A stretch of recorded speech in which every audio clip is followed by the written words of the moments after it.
The idea of today is to take you through really about Stone's vision around getting IT into classrooms and how we go about doing that and supporting you with that. So the idea of today, just to give you a rough idea of what the agenda looks like, I'll take you through around the asset life cycle. I'll then also hand over to our colleague from Microsoft, Paul Ford, who will then talk to you about the learning environments, the security side of that for safeguarding as well, and then also talking about how to deploy these into the classroom and things that we can do to support you with that. Then we also have a deputy head teacher from a school to bring to life really in his environment how Microsoft has worked and what it does for them in their school. And then at the end, we've got the ability for you to put questions into chat. So any questions that you have, please feel free to put them in. What we may well do, depending on time, is if we run close on time, we'll put together an FAQ sheet, and when we share out the slides to you, we'll share that FAQ sheet along with that also. So really, you know, we're talking about getting IT into classrooms and into schools, and how is the best way to do that. I guess ultimately we need to look at currently what's in your schools. Have you got old hardware, and does it really have some value to it? Can we look at utilising some of a residual value to that hardware to put towards looking at new hardware? We need to get more modernised with some of the newer devices, and looking at how we recycle that old hardware to generate some additional cash flow is a good point to start. And here at Stone, last year we launched an app called Stone 360, which is an application available to both Apple and Android devices that you can download and register your school and arrange collection of your old IT hardware. And we'll work with you to show you what residual values are left to it, and we'll show you what the rebate values are like that you can unlock. And then you can utilise some of that cash, or if not all of it, to purchase new refreshed hardware into the classroom. So all you need to do is go to the relevant app store, put in Stone 360 and retrieve that. Then what we can do is start to talk to you around an array of different Windows devices, depending on what you need them to do and their function and what they're going to be used for. And how we help you get them into the classroom, if we can help you get them set up. Do you need other services, cloud services, deployment services to get them there?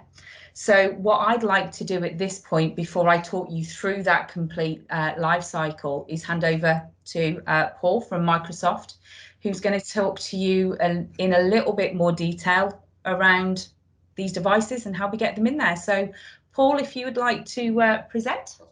So many thanks for the introduction, Sarah, and hello everyone. I hope you're all safe and well. As Sarah mentioned, my role is Education Device Lead for the UK. So what that means is that I sit on the Education Senior Leadership Team, focused solely on Windows 10 device adoption for UK institutions. So that's schools, colleges, academies, universities, multi-academy trusts, any education institution really. And today I'm going to be talking about hybrid learning, which is a topic I'm constantly being asked about, within our organisation, especially now that schools and students and teachers are experiencing remote and in-class teaching with technology. But I really wanted to share this in the context of digital strategy. Now that what we're facing after this terrible pandemic, I'm sure everybody understands that when we talk really about the device adoption, what we're really talking about is the teaching and learning environment that we access. So I'm going to work through this. Sorry, 1 second. There we go. Before I start, I want to just talk about the mission, right? So you might be aware of this already, but Microsoft's mission is about empowering every person and every organisation to achieve more now. And it's a bold statement, and I'm sure empower is used an overused word, but it is literally our North Star. So when we're talking about empowering people, we just simply believe that with the right tools and training, anyone can become and achieve anything. And that's through the power of technology and the platforms we provide, because we're really trying now to close that gap between you know, the gap between opportunity and untapped potential for anyone using our tools. And it's never been more true in education, as you can imagine. And we are deeply committed to education. So there's a huge amount of work that we do. We invest in time, money, and resources. We've got some of the areas highlighted here: learning and skills, education investments, philanthropy, thought leadership. I'll be touching on a few of these today, but one of the things that I do want to talk about, especially I'm conscious with lifecycle management, probably aware of, you know, there might be more IT pros on the call, is that we've got over 400 dedicated engineers focused around solely on just education tools and technologies to support that deployment in that environment. So, you know, we have also a ton of reports and papers that we publish for senior leadership. So if we've got any senior leaders on the call, discussing, you know, things like the success around how we've managed to deal with these current challenges that we're facing in the climate and what this return to the classroom looks like. So yeah, tons of stuff. And I'll share some of these resources with you today as well throughout, and we'll be showing them at the end. But we do believe as an organisation that hybrid learning is here to stay. You know, after one of our global surveys, 61% of instructors and senior leaders are now saying they expect a full hybrid learning environment. We've got 87% of those educators that we also surveyed expecting to use the technology more than ever before. And as we, you know, bring, you know, students back in now, this blend for remote and in-class learning has never been more crucial. So look, we've faced this as an organisation as well. So you can imagine, you know, we deal with hybrid learning. I've been working out of this office. I joined Microsoft 3 months ago, so I've not actually stepped into an office and completely done my role remotely. But it's never been more kind of, I guess, intense for anyone else than education. You know, you can imagine that the strain that it takes and the pressure, and to be able to deliver on that environment. But it's also much more than just saying, you know, in class or virtual lessons. So you've got to think about things like, you know, the limitations on, sorry, I just keep getting the admit lobby coming up on my screen. You also got to think about these things like asynchronous and synchronous ways of teaching. And what I mean by that is assignment workflows, class teams, other methods of offline engagement. They've all got to be included as well as an additional to live class sessions. And most importantly, and I do think this is most important, is now we've got to think about this thoughtfully planned infrastructure. So we've got to think about this no longer as a temporary response, but a new normal for education. And that's why the infrastructure piece is really, really important. And again, I'll talk more about that in a bit. But we're here to help. So, you know, we offer things like Office 365, A1 licenses for free, which includes Teams. We've got dedicated Microsoft experts like Stone and partners to support you in any way, shape or form. And we've also got some other, you know, free courses and training materials to get you started too, which I'll talk more about. And things like, you know, Immersive Reader, helping, we believe, around 23 million people with dyslexia and learning disabilities to access the curriculum now. So there's a huge amount of initiatives that we're really proud of, but we can always do more. And one of the things I kind of want to talk about today, really, the three things to cover in hybrid learning are what we believe the three key areas are for success. So that includes an inclusive single digital hub. It includes training for staff, and it also includes this deployment and security workflows. Now, look, I've only been given 15 minutes a day. I could go on forever and a day on some of these subjects and topics, but I'm going to give you a flavour of it. And again, you know, that's why Stone are here to support going forward, and I'm going to provide some resources too. But if we get started in the inclusive hub, so, you know, understandably, we believe Teams is one of the best, if not the best, digital hubs to provide this kind of environment. You can have text, voice, video chat. We can use Stream to actually stream lessons, not just after a lesson's happened, but prior now for flipped learning. And another important factor is really being able to engage with students with hundreds of apps that are already built in. So we're constantly ensuring that educators don't have to reinvent the wheel. There are a ton of resources that they're already using in education. We can bring that into the Teams environment and make sure that's accessible with single sign-on, collaborative tools, etc. But also, it's all built on accessibility. So you've got to make sure that anyone from any background, whether that's, you know, English is an additional language or any physical or invisible learning requirements, that these accessibility tools are front and center. So I mentioned Immersive Reader, live captions, etc., etc. These are all there really to help you meet these key national compliance standards for accessibility. So really important. I can't talk enough about accessibility, and I'm not going to go into too much detail in Teams because I'm sure many of you are familiar with it. But again, I'm going to provide some resources at the end. But some of the key things that I think are worth talking about in Teams and highlighting is the security. So the fact that, you know, integrating into your existing systems and integrate it using school data sync, for instance, to make sure your management information system and all that data is pulled in, so you've got proper security with regards to that. And the insights that it can then provide, so the data and metrics that you can then pull out. So if you're a class tutor, or if you're, you know, a senior leader, you can start to have a look at some of the insights around that. There's some really powerful stuff coming. I say coming because you might or may have not seen one of the announcements recently, which I want to talk about just briefly now, which is Reading Progress. I'm not sure if you've caught this announcement. It was quite recent. This will be being rolled out publicly, we believe probably August is the time, and there's a preview already available for that. They're coming up in June. But what this does basically is this is a new app that supports students in building fluency through independent reading practice, educator review, and educator insights. It's really, really cool. So basically, educators can upload a single reading passage as a Teams assignment. You can differentiate for their students' levels, but the students can then read out that text. They can create an audio and a video recording. Teachers can then assess this. And actually, there is also automatic assessment too. But it allows the student then to check that progress while understandably freeing up some more time for active instruction too, which again is something, you know, we've been getting a lot of feedback on. There are insights on this as well. I mentioned the data and the metrics before that are really important. So being able to get a holistic view of the trends, things like accuracy rate, correct words per minute, mispronunciations, insertions, repetitions, even self-corrections. I mean, it's really, really cool, really detailed.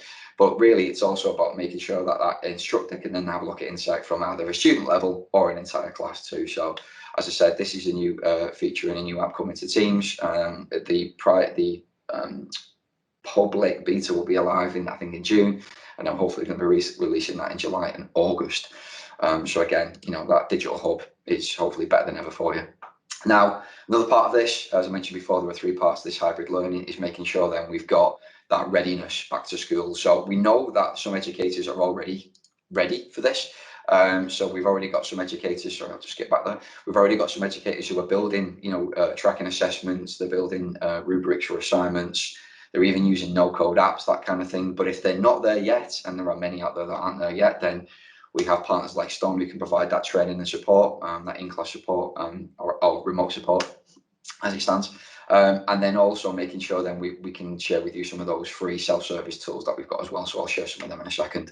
Another thing that is really important, I'm really passionate about, my prior life, joining to Microsoft, I spent a lot of time doing this, was actually working with senior leaders and executive teams on digital strategy and thought leadership. So we have the Education Transformation Framework. It's been around for a long, long time, but I just wanted to highlight that because any executives and senior leaders who are thinking about that long-term digital strategy, it's a really useful tool to look at. So if I just cover off the Educator Center for now, again, this is a way to access a number of resources, free resources that are available. There are learning pathways, there are workshops, there are even, you know, opportunities to look at some of the other showcase schools, watch their success stories, and actually access some digital transformation tools. It's really cool.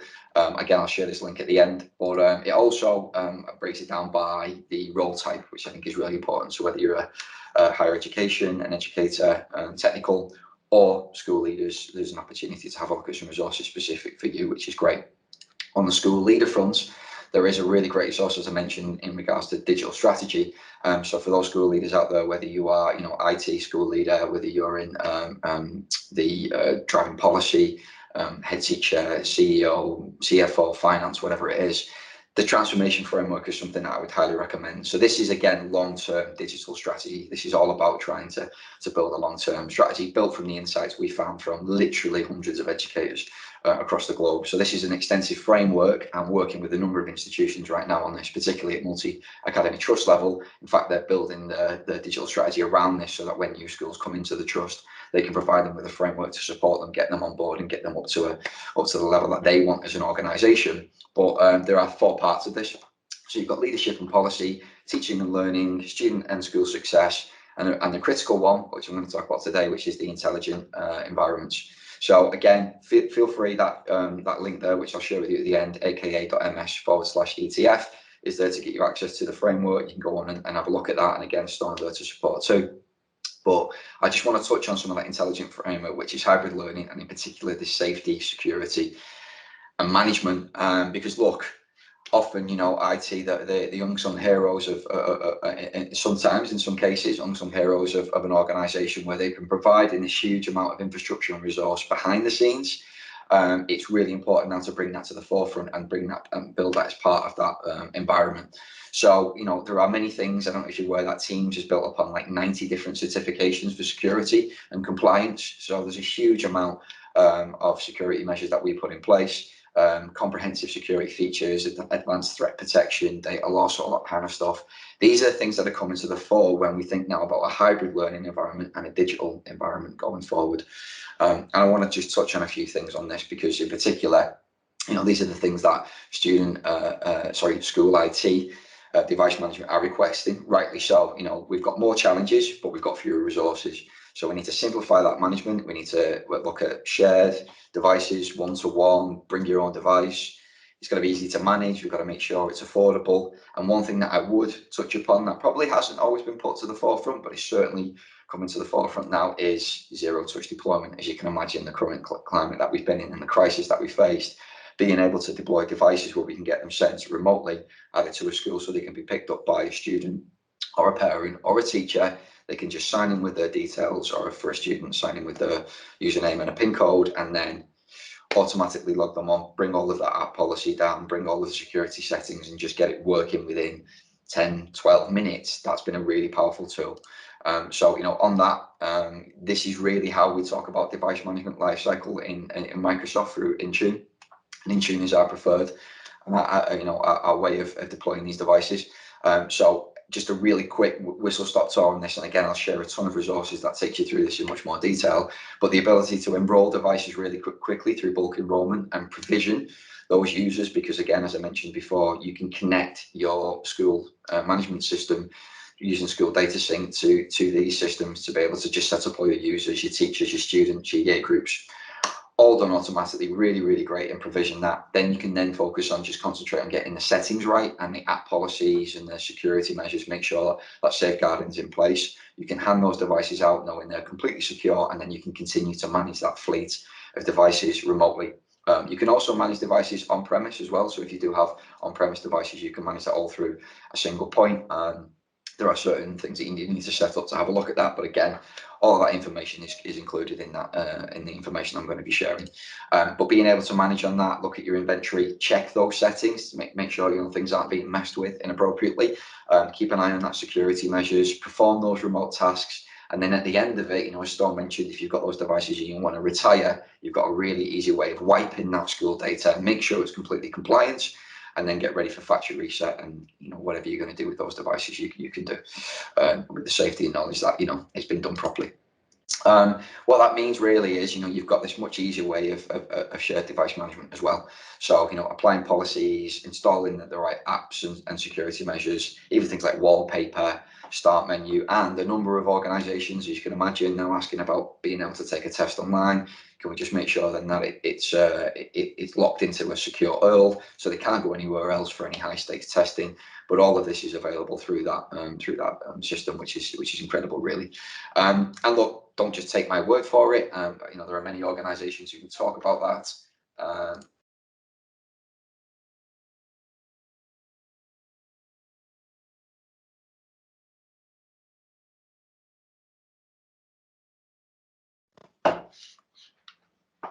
Sorry about that. Hopefully I'm back. I do apologise. You're back with us. So there are many organisations who can talk about this, but here's an example here. Sorry, just bear with me a second because I've got someone trying to call me at the most awkward time. Is that they've actually took that deployment from months down to weeks, which is incredible, really. As you can imagine, if you've got to really scale up really quickly, as we have done in the current climate, but even before and after, think about the time and money that's being saved on this. And in fact, you know, a class can be set up within less than an hour, which is incredible, really. The important thing, and I always keep talking about this, I apologise, is school data sync. It's just making sure that all of that is connected and that infrastructure is in place, but that is a really critical part of it. And that's pretty much it. I've got another slide to talk about some of the links that I'm going to share with you at the end. But really, this is a key one for me. So it's just making sure that we understand that when we're talking about device management, in particular in this ecosystem, we've got to make sure we can, first of all, manage those devices and it's complete management. So Intune will also manage iOS, it will manage Android, it will manage Mac, but that it integrates into those existing systems. That's really, really important for us. It's the only true way that you'll get all of these benefits and total cost of ownership. So yeah, that's a really important part of it. And look, there's tons of resources here. I'll share them with Sarah and the team, so you've got access to this. You can access all of these resources available. But that's it from me. Again, I apologise if it was a bit of a whistle-stop tour. I wanted to try and get as much information across. I'm now going to hand you over to Paul Edge, who's the Deputy Head at Ribblesdale High School. He's incredibly passionate, very pragmatic, love this guy, educator who works at one of our showcase schools and has been supporting literally hundreds of institutions during this crisis and beyond. So that's it from me, and over to you, Paul. Thanks very much for that, Paul. I appreciate it. I've got quite a lot to live up to there with that introduction, so please don't be disappointed if I don't hit the mark. So as Paul said, my name's Paul Edge. I'm the Deputy Head at Ribblesdale High School. As Paul's outlined, we've been a showcase school for a number of years now. And what I want to do is just spend 10 minutes, 15 minutes, just giving you a flavour of what we're about as a school, and maybe give you some ideas about how you might want to look at implementing this in your own setting. So the first thing to look at is, well, what's changed? Well, there we go. There's a telephone, 100 years. Fantastic. We've gone from that box on the wall through to a phone. And actually that, you could argue, is something more than a phone, isn't it? It's absolutely a computer. Apologies about that. I seem to have lost the thing. The next thing there is transport. Yeah, we all know how sort of cars have moved on and the number of systems that sit in a car. And I think the final one, which is worrying, is that. So spot the difference. Well, different clothes maybe, slightly different hairstyles, but essentially the same. You know, what's happened, I often say at Ribblesdale, since 1932, the setup at Ribblesdale has been pretty traditional. It's grown as a school, but absolutely that's sort of the setup. But a number of years back, and I'm not going to go through this slide in detail, but a few years back, we started to think about how we were going to move forward as a school in terms of the use of technology and EdTech in particular. And as part of something called Ribblesdale 2020, which was a vision for the school, one big element of that was EdTech. And it was very much about how we were going to go through those transformation steps to get to a point where we could do full Windows 10 one-to-one at Ribblesdale for all students, all 1,300 students at Ribblesdale, and how we can ensure that our staff and our students are confident and competent in using it. And I think one thing, you know, that really needs to come out of what I'm showing today is you need to just take a little bit of time to reflect on what's gone on over the past, 12, 18 months or so. So how do we move from crisis support to this sort of longer term strategy? Paul touched on that, didn't he, quite a bit in his previous presentation. How do we do it? Well, there are a lot of challenges and opportunities, I think, now as we move forward. So I think the first thing is what's been a success, what has really worked, but also what's not worked. So stick with the things that have worked. Listen to the staff, listen to the technical team, because I hate, there's probably a lot of technical people on this call, and I think, are the unsung heroes of all of this. I know our IT support team are. We've thrown absolutely everything at them and more, and managed to sort of keep the school going and all the functions of school. And I think the next thing is how you're going to absolutely make it stick. What is going to happen to make it stick into normal, whatever that normal running is now, because we really don't know, I think. And it's very difficult within education to unpick what has a positive impact. The question I always get asked is, what is the impact of every pupil or every student in your school having a device in their hand? What does it do to your grades? Well, I sort of say, well, yeah, it does have a positive impact, but ask me to quantify it. I don't know, because this, and this go on in school at the same time. So it's very, very difficult to quantify it. But I think the final thing on there is key. You need that feedback from all stakeholders. So that's the leadership team, that's your teachers, that's your support staff, your students, but also parents and the wider community. What do parents think about the situation in terms of EdTech? What do they think's worked and what do they think hasn't worked? And unfortunately, I'm now seeing a lot of schools slipping back towards normal default position. Well, hold on a minute. Let's just take five minutes to think, or a bit more time to think about this. There are things that have worked really well. And as educators, we know that our young people learn using technology. How does my 13-year-old son know how to drive Minecraft and Fortnite? It's not me. I can drive Minecraft to a certain extent, but when he starts to build things like printers in Minecraft using redstone and lots of different logic, he's been to YouTube. So why are we not embracing this? Our students, going back to that previous slide, our students don't learn how they did 100 years ago. They learn using technology. So again, strategy has got to be a big part of it, and this is only sort of a snippet of it, but some things to consider. Obviously, you know, Paul mentioned the education transformation framework that Microsoft have put together, and that is a really, really good starting point in terms of stepping back a bit and considering all those different aspects to help you formulate that scaffolding, as it were, as you move forward with whatever it looks like in your school or college. I think staff are absolutely key. I'm sorry, there's no getting around the fact that teachers are a fickle beast, and if you prod them or ask them to do things in the wrong way, they're going to chuck everything at you. So you need to get them on side. The kids will do it. The kids will come with you. Whatever you put in front of them, they will get it. So, you know, the staff are key. And that's not just teaching staff. I shouldn't say that. It's absolutely the wider staff. It's all support staff. Those support functions in school are key, and there's a massive opportunity there. But also the technical support teams. Are the technical support teams skilled up? You know, Paul's mentioned Intune, and I will do on the next slide, but do they actually feel confident in driving Intune about how it's used instead of the normal ways of imaging devices? Do they feel confident in using the full facilities on the admin tool in 365? There's a training need and a CPD need, I think, in that space as well. And above all else, obviously the tech that this all sits on is key. Infrastructure readiness. If it doesn't work, you've lost your staff for months. So it's got to work and it's got to be right. But unfortunately, that's where the investment comes, and the support of partners like Stone, and you know, they're keen helping you develop that sort of that technology piece. And then when you've thought about that, curriculum's king, you know, so the educators that are on the call, it really is important to consider that why we're doing this.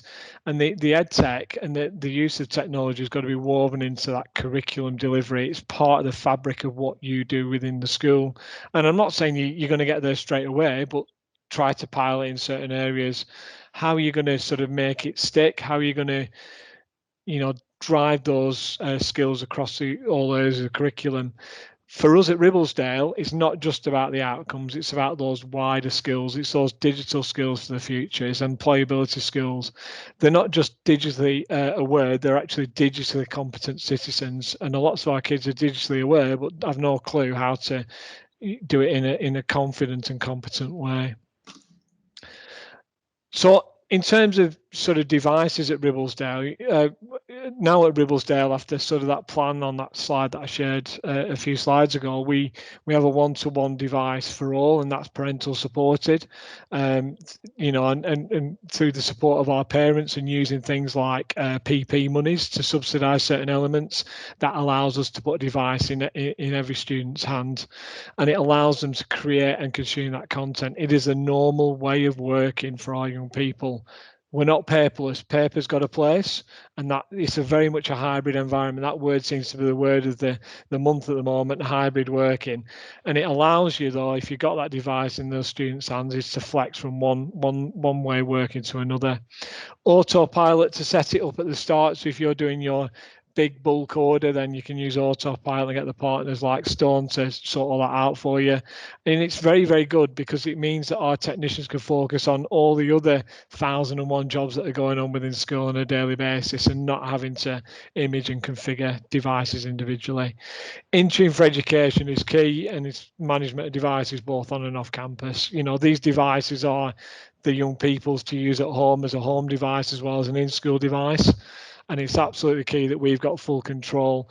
And it is a different way of working in tune for technicians and technical support teams, but again, it might be that there is that need there in terms of training. School data sync, again, Paul mentioned that, but school data sync allows us to, in our case, to link up to SIMS and have that live feed of information across things like automatic configuration of teams classes and teams groups and all the other 365 groups in there. Means that teachers can actually do what the very skill that is teaching rather than manually setting things up. And also, because that's automatic, if I make a change to the timetable, then it automatically reflects that in the OneNotes and the teams as well.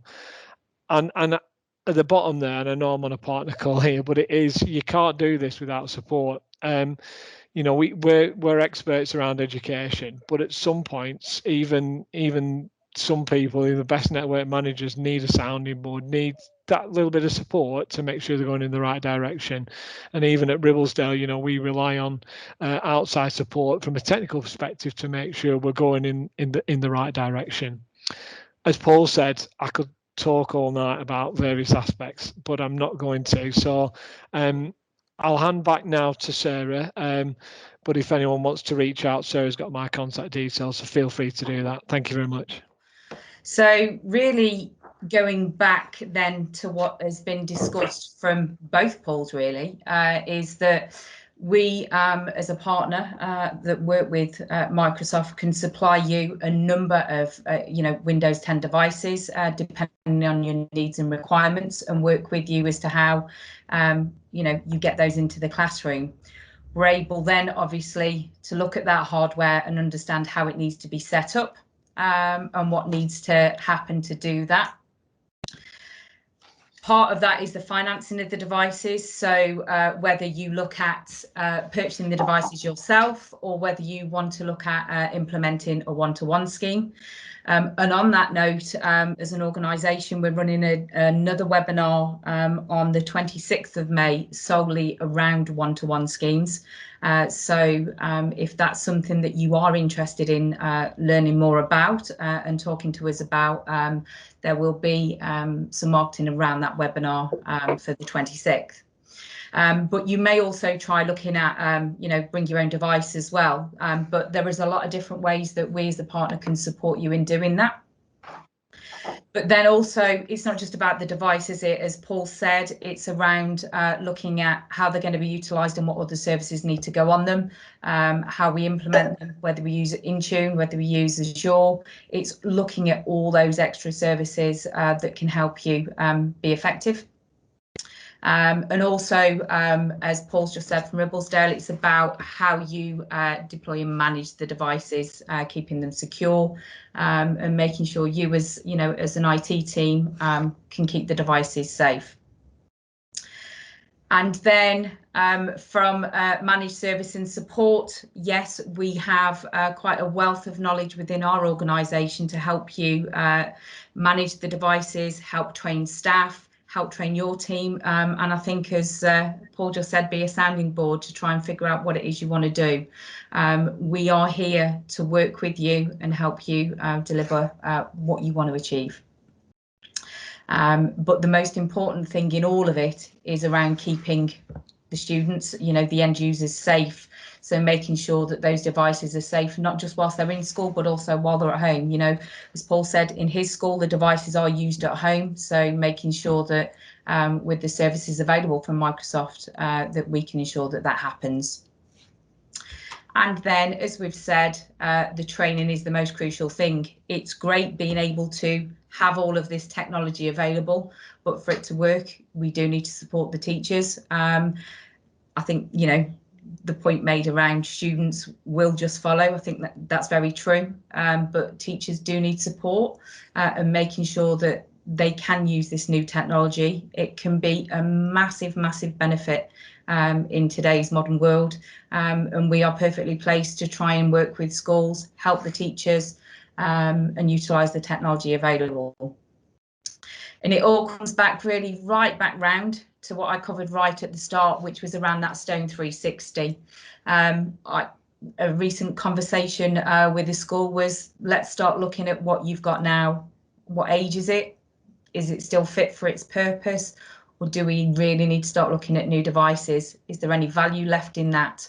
So with the Stone 360 app, we've registered, we've looked at what residual values are available on that hardware.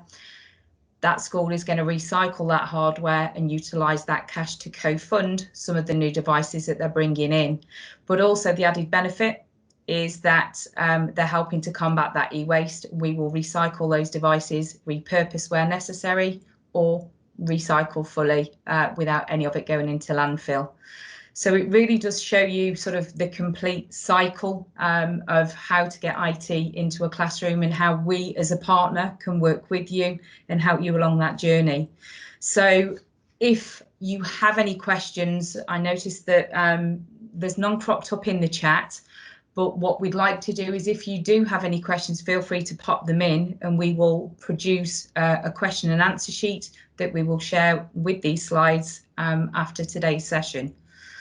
So from my perspective, and certainly from the two other presenters, thank you for taking the time today to listen to us around how we can help you from a Microsoft perspective and also from a partner perspective. Look forward to see you on another session, but please reach out to your account manager if you want more information. If you want to speak to either Paul from Ribblesdale or obviously our other colleague Paul from Microsoft, then please get in touch, let us know and we'll help you out. So thank you very much. Thanks, everyone. Thank you, everyone. Thank you. Take care. Thanks.